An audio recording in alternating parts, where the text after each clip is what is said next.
मेघवाल जी, UK के Lord chancellor mister Alex shock, attorney general, solicitor general, supreme court के अन्य सभी माननीय जजेस, बार काउंसिल के चेयरमैन और सदस्य, विभिन्न देशों से आए हुए प्रतिनिधिगण, राज्यों से आए प्रतिनिधिगण, देवी और सज्जनों, दुनिया भर की लीगल फ्रेटर्निटी के दिग्गज लोगों को मिलना, उनके दर्शन करना, ये मेरे लिए एक सुखद अनुभव है।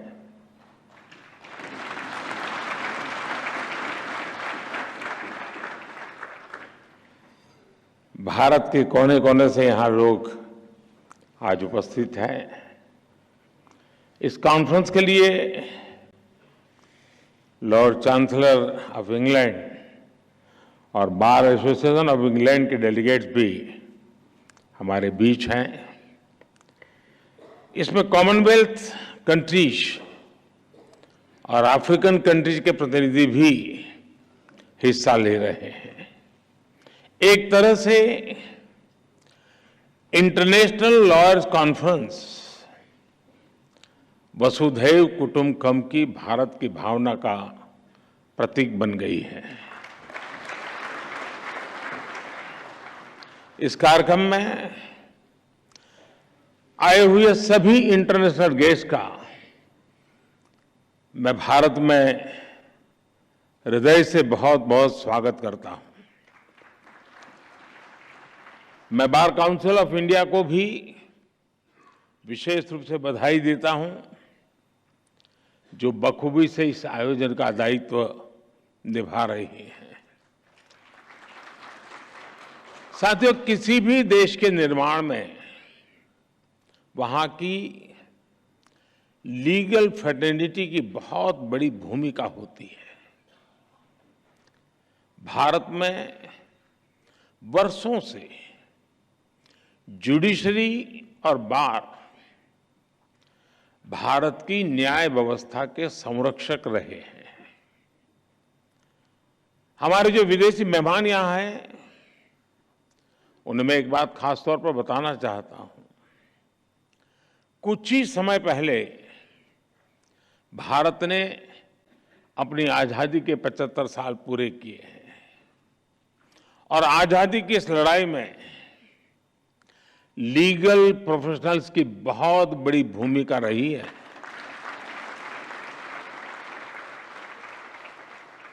आजादी की लड़ाई में अनेकों वकीलों ने चलती हुई वकालत छोड़ करके राष्ट्रीय आंदोलन का रास्ता चुना था। हमारे पूज्य राष्ट्रपिता महात्मा गांधी, हमारे संविधान के मुख्य शिल्पी बाबा साहब आम्बेडकर, देश के पहले राष्ट्रपति डॉक्टर राजेंद्र प्रसाद, देश के पहले प्रधानमंत्री पंडित जवाहरलाल नेहरू, देश के पहले गृह मंत्री सरदार वल्लभ भाई पटेल, आजादी के समय देश को दिशा देने वाले लोकमान्य तिलक हो, वीर सावरकर हो, ऐसे अनेक महान व्यक्तित्व भी वकील ही थे।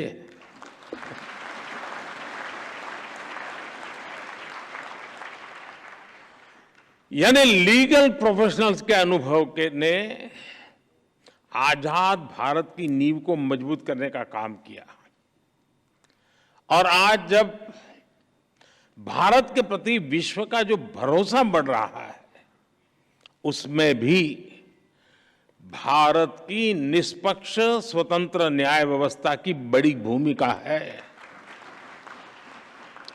आज ये कॉन्फ्रेंस एक ऐसे समय हो रही है जब भारत कई ऐतिहासिक निर्णयों का साक्षी बना है। एक दिन पहले ही भारत की संसद ने लोकसभा और विधानसभाओं में महिलाओं को 33% आरक्षण देने का कानून पास किया।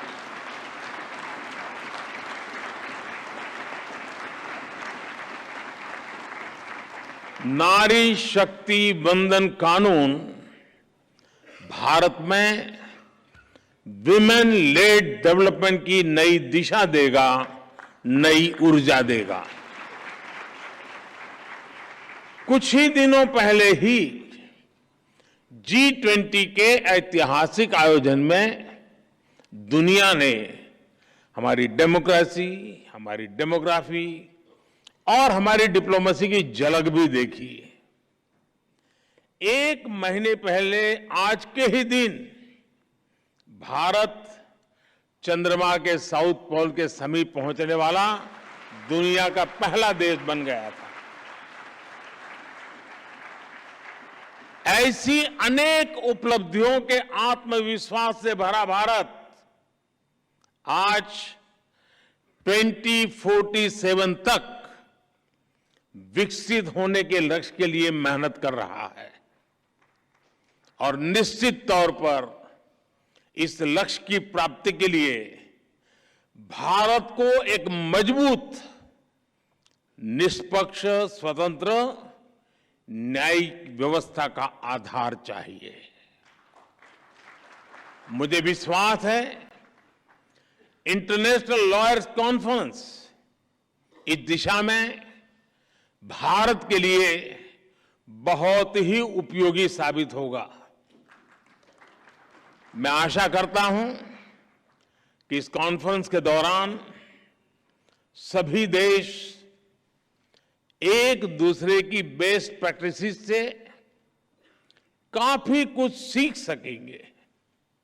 फ्रेंड्स, 21वीं सदी में आज हम एक ऐसी दुनिया में रह रहे हैं जो डीपली कनेक्टेड है। हर लीगल माइंड या इंस्टीट्यूशन अपने ज्यूरिडिक्शन को लेकर बहुत सचेत है, लेकिन ऐसी कई ताकतें हैं जिनके खिलाफ हम लड़ रहे हैं। वो बॉर्डर्स या ज्यूरिडिक्शंस की परवाह नहीं करती। और जब खतरे ग्लोबल है तो उनसे निपटने का तरीका भी ग्लोबल होना चाहिए। साइबर टेररिज्म हो, मनी लॉन्ड्रिंग हो, आर्टिफिशियल इंटेलिजेंस हो और इसके दुरुपयोग की भरपूर संभावनाएं हो, ऐसे अनेक मुद्दों पर सहयोग के लिए ग्लोबल फ्रेमवर्क तैयार करना सिर्फ किसी शासन या सरकार से जुड़ा मामला नहीं है। इसके लिए अलग अलग देशों के लीगल फ्रेमवर्क को भी एक दूसरे से जुड़ना होगा।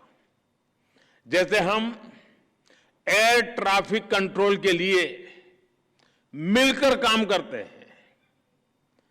कोई देश ये नहीं कहता तुम्हारा कानून तुम्हारे यहां, मेरा कानून मेरे यहां। जी नहीं, फिर किसी का जहाज उतरेगा ही नहीं। हर कोई common rules and regulations, protocols का पालन करता है। उसी तरह हमें अलग अलग डोमेन में ग्लोबल फ्रेमवर्क तैयार करना ही पड़ेगा। इंटरनेशनल लॉयर्स कॉन्फ्रेंस इस दिशा में अवश्य मंथन करना चाहिए, दुनिया को नई दिशा देनी चाहिए। साथियों, एक अहम विषय ऑल्टरनेट डिस्प्यूट रिजोल्यूशन एडीआर का है। तुषार जी ने इसका काफी वर्णन भी किया।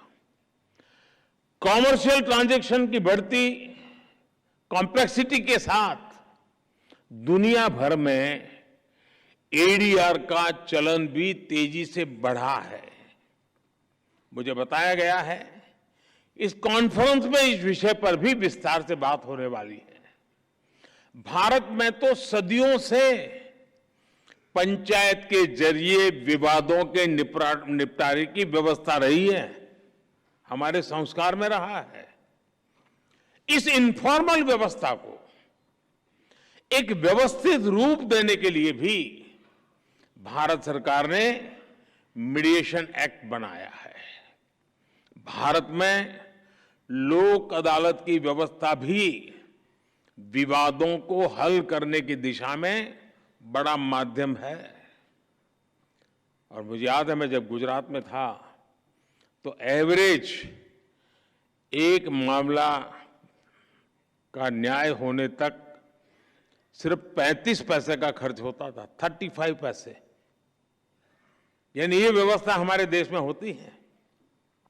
पिछले 6 साल में करीब 7 लाख केसेस को लोक अदालतों में सुलझाया गया है।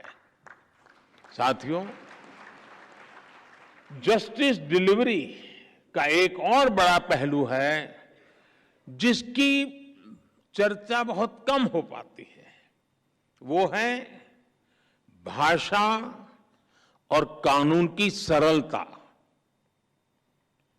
अब हम भारत सरकार में भी सोच रहे हैं कि कानून 2 प्रकार से प्रस्तुत किए जाए। एक, जिस भाषा पे आप लोग के आदी हैं वो वाला ड्राफ्ट होगा, और दूसरा देश का सामान्य मानवी समझ सके ऐसी भाषा।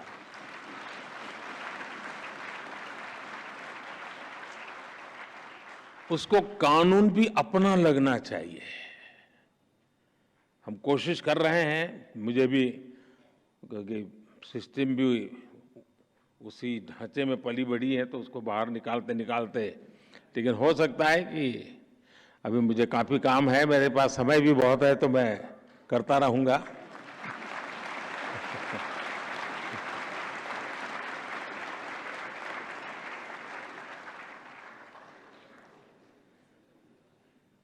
कानून किस भाषा में लिखे जा रहे हैं, अदालती कार्यवाही की भाषा में हो रही है, ये बात न्याय सुनिश्चित कराने में बहुत बड़ी भूमिका निभाती है।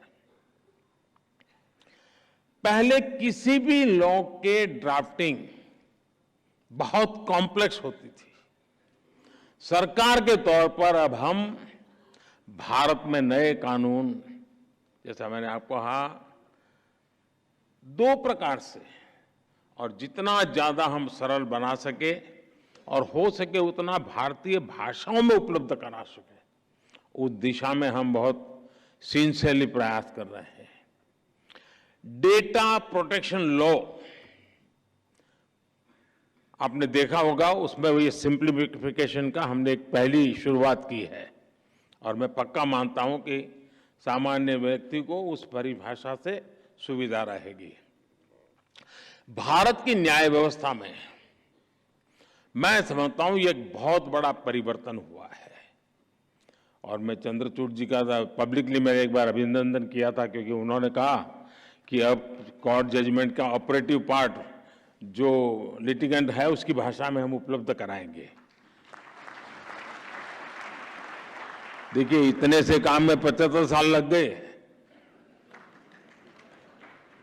और ऐसे के लिए, इसके लिए भी मुझे आना पड़ा।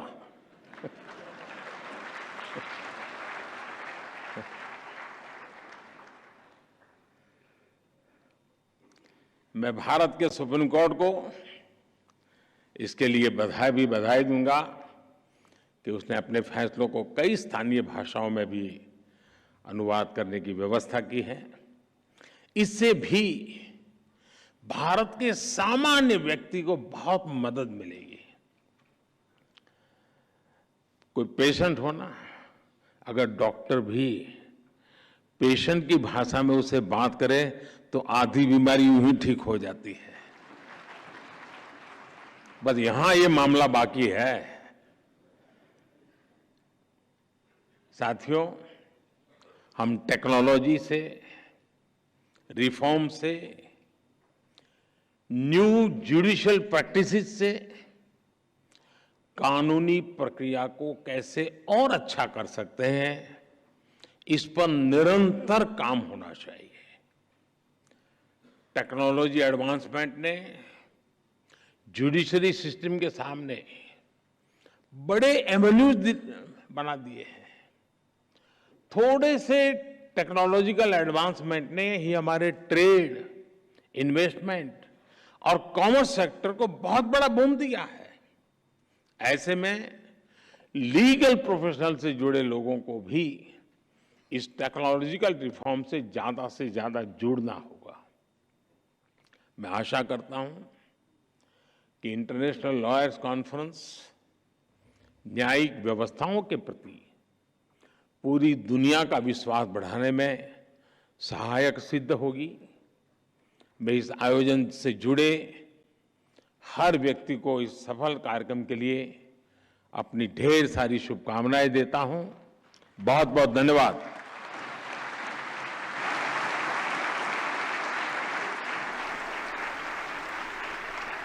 Thank you, sir, for your inspiring words. आपकी अति गरिमामय उपस्थिति तथा प्रेरणा से भरे हुए संबोधन के लिए आपका हृदय से आभार माननीय प्रधानमंत्री जी। Thank you, the Honorable Chief Justice of India, for your gracious presence.